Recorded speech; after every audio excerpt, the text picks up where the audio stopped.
पश्चिम बंगाल में वो ये जैसे चिरहरण हो रहा है, महिलाओं पर अत्याचार हो रहा है और जो आम लोगों पर अत्याचार हो रहा है वो उनको नहीं दिखता है। अभी इसी सदन में अभी बता रहे हैं जयप्रकाश जी, अरे जयप्रकाश जी बैठ जाइए, एक मिनट आपको बता रहे हैं। माननीय मंत्री जी आप चेयर को एड्रेस करें। सभापति महोदय, सभापति महोदय, इसी सदन में अधीर रंजन चौधरी जी ने अपने मन का भड़ास और मन का तकलीफ कई बार सदन के पटल पर उतारा। दिशा की मीटिंग नहीं हुई 5 साल तक, दिशा की मीटिंग नहीं होने दी पश्चिम बंगाल की सरकार ने, और लोकतंत्र की बात करते हैं। इनको क्या अधिकार है लोकतंत्र की बात करने का? इनको कौन सा हक है लोकतंत्र की बात करने का? कृपया रिकॉर्ड में है। माननीय सदस्य ने जो नाम लिया है, माननीय सदस्य ने जो नाम लिया है वो रिकॉर्ड में नहीं जाएगा, रिकॉर्ड में नहीं जाएगा। जो माननीय सदस्य ने नाम लिया है, I think so. You should have patience to hear me. You must have patience to hear me. जो नाम उन्होंने माननीय सदस्य का लिया है वो रिकॉर्ड में नहीं जाएगा। मैंने भी लिया। अरे गौरव, आप बैठिए। अरे गौरव गोगोई जी, आप इधर बोलिए चेयर से, आप नाम मत लीजिए। आप माननीय मंत्री जी। सभापति महोदय, माननीय सदस्य गौरव गोगोई जी को नहीं, वो भी थे यहाँ, वो इस सदन में प्रेजेंट थे जब अधीर रंजन चौधरी नहीं, उनका नाम मत लीजिए, वो सदन के सदस्य नहीं, ठीक है, इसलिए मैं नाम ठीक है। हाँ ठीक है, आप हो गया, विड्रॉ कर लिया उनका नाम उनका हमने वापस ले लिया। सभापति महोदय, उनका नाम हमने वापस ले लिया, लेकिन सच्चाई है कि 17वीं, बैठ जाइए ना जयप्रकाश जी, बैठ जाइए, हुड्डा जी अंदर जाने वाले, बैठिए। आप अपना सभापति महोदय, अपना भाषण। सभापति महोदय, मैं ये कह रहा था कि 17वीं लोकसभा के दौरान जब आपका अवसर आएगा तो बोलिएगा प्लीज। जयप्रकाश जी, प्लीज हुड्डा जी, तो कहना चाहिए, इनको कहना चाहिए, अरे इनको कहना चाहिए कि पश्चिम बंगाल में जो चिरहरण हुआ वो जायज था। यही कह दीजिए देश के सामने, यही कहिए। माननीय मंत्री आप इधर बैठिए, मैं दूंगा, इनकी बात खत्म कर लीजिए, आप बैठ जाएं। जयप्रकाश जी आप बैठ जाइए ना। ये क्या बात है? आप जयप्रकाश जी बैठ जाइए। माननीय सदस्य, ऐसे सदन ऐसे नहीं चलता। माननीय मंत्री जी आपसे आग्रह है कि आप अपना भाषण कृपया संक्षिप्त करें और आप माननीय सदस्य का नाम। महोदय मैं नाम नहीं ले रहा हूं, मैंने नाम वापस ले लिया, नाम हमने विड्रॉ कर लिया। अब हम ये कह रहे हैं कि 17वीं लोकसभा में उस समय माननीय विरोधी दल के नेता और सबसे बड़े पार्टी के जो नेता थे, उन्होंने सदन के अंदर कई बार अपनी पीड़ा का इजहार किया कि उनके क्षेत्र में दिशा की बैठक होने नहीं दी जा रही है, और गौरव गोगोई जी बैठे हुए थे। गौरव गोगोई जी उसके गवाह हैं। जयप्रकाश जी तो उसमें थे नहीं, ये कहां से जानेंगे? तो इसलिए गौरव गोगोई जी के सामने पीड़ा हुई। एगो सीट कांग्रेस को दिया, कांग्रेस ने दिया नहीं, एक कांग्रेस एक को सब। अब उसके बाद भी लगे हुए हैं, तो लगे रहिए मुन्ना भाई, कुछ न कुछ तो मिलेगा। लेकिन 99 वाला भी खतरा है, सांप का अगर काटा तो 0 पर आइएगा। लेकिन लगे रहिए, क्या करिएगा।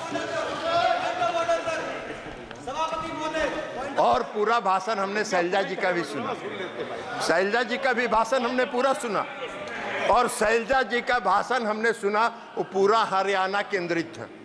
अरे ये देश का बजट है, हरियाणा का बजट थोड़े है। जयप्रकाश जी भी अभी बोल रहे थे पूरा हरियाणा केंद्रित। अरे देश का बजट है भैया, देश पर बोलो, देश बस देश। और नरेंद्र नरेंद्र मोदी जी पूरे देश को आगे बढ़ाना चाहते हैं। ये उनका संकल्प है, ये उनका आत्मविश्वास है। इसलिए मैं समझ दूंगा, मैंने कहा है, अब मैं दूंगा। आप बैठ जाइए जयप्रकाश जी डिक्टेट नहीं कर सकते सदन में, आप बैठ जाएं। मैंने हुड्डा जी को कह दिया, रूलिंग दे दिया, आप बैठ जाइए। अब अध्यक्ष महोदय, सभापति महोदय, वित्त मंत्री का आप बैठ जाएं, कृपया आप सब लोग बैठ जाएं। तो हमने ये कहा कि पूरे 3 दिन तक ये बजट पर कम बोलते रहे।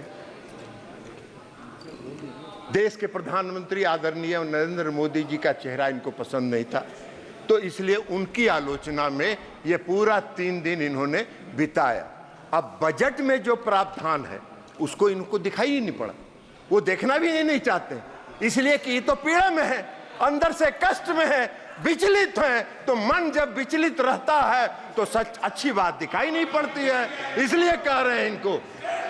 बजट के भाषण में, वित्त मंत्री जी के बजट के भाषण में साफ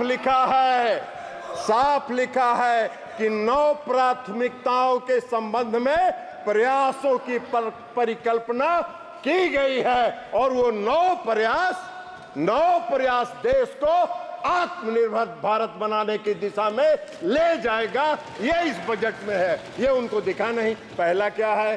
कृषि में उत्पादकता और अनुकूलता, रोजगार और कौशल प्रशिक्षण, समावेशी मानव संसाधन विकास और सामाजिक न्याय, विनिर्माण और सेवाएं, ऊर्जा सुरक्षा, अवसंरचना, नवाचार, अनुसंधान और विकास, और अगली पीढ़ी के सुधार।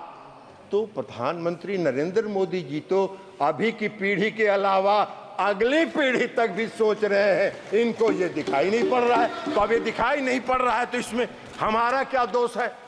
आपका मन विचलित है, हम भगवान से प्रार्थना करते हैं कि आपके मन को जल्दी शांति प्रदान करे, मन के आत्मा को जल्दी से विचलापन खत्म हो, ताकि आप उससे बाहर निकलिए और देश की कल्पना के बारे में सोचिए। इनको दिखाई नहीं पड़ रहा है कि रक्षा के क्षेत्र में माननीय वित्त मंत्री जी जो बजट पेश किया गया है उसमें 4.54 लाख करोड़ रुपए का प्रावधान किया गया है। ये इनको तो दिख नहीं रहा।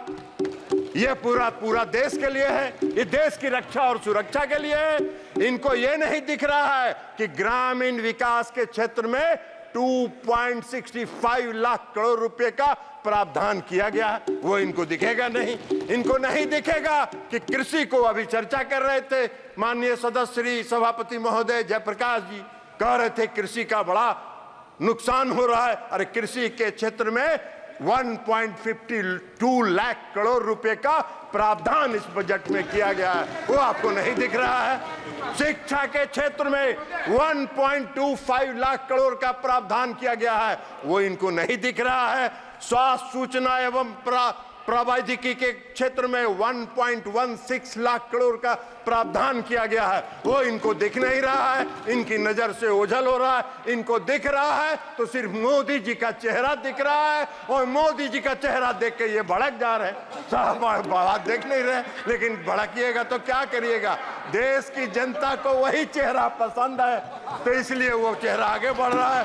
ऊर्जा के क्षेत्र में, समाज कल्याण के क्षेत्र में और कॉमर्स और इंडस्ट्रीज के क्षेत्र इस बजट में है, वो इनको देख नहीं रहा। तो इनको 2 बात दिख रहा है। एक बात मोदी जी का चेहरा जो इनको पसंद नहीं है, तो उसमें देश की जनता उनको पसंद करती है। आपके पसंदगी नापसंदगी का कोई अर्थ नहीं है। आप जितना जल्दी उसको स्वीकार कर लीजिए और मोदी जी का चेहरा पसंद करने लगिएगा, उतनी ही जल्दी आपके मन को शांति मिलेगी, ये हम आपको कह रहे हैं। और दूसरा इनको दिख रहा है बिहार और आंध्र प्रदेश। अरे भैया, ये जो पूरा बता दिए, इसमें बिहार और आंध्र प्रदेश आता है क्या? पूरा बिहार और आंध्र प्रदेश आता है क्या? पूरे देश के विकास के लिए मोदी जी संकल्पित हैं। मोदी जी की सरकार संकल्पित है। आत्मनिर्भर भारत बनाने की दिशा में आगे बढ़ रहे हैं, आगे बढ़ते रहेंगे। पूरी आत्मविश्वास इच्छा शक्ति और दृढ़ संकल्प के साथ आगे बढ़ रहे हैं और इसलिए इस बजट का हम समर्थन करते हुए अपनी बात समाप्त करते हैं। बहुत बहुत धन्यवाद।